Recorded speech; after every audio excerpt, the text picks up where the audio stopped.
Ola, eu son Laura, traballo na Mesa pola Normalización Lingüística e colaborei no proxecto da iniciativa Xabarín.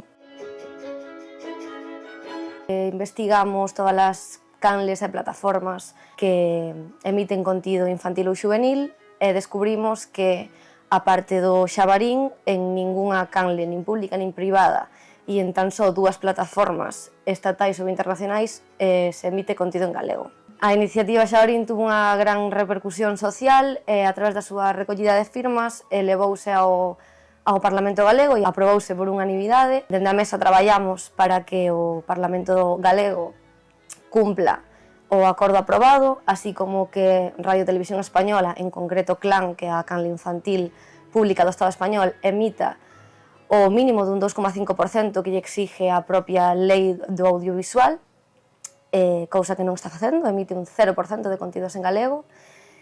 e pedimos tamén e traballamos todos os días para que se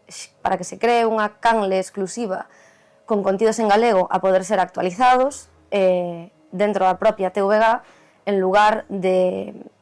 ir reducindo as horas de emisión do Xabarín ano tras ano. Fai cousa dun ano, que foi cando se empezou coa iniciativa Xabarín, había apenas 20 horas semanais de emisión de contidos en galego. Traballamos na Mesa para que se cree esta canle exclusiva de contidos infantils, 24 horas, e con contidos propiamente galegos e actualizados.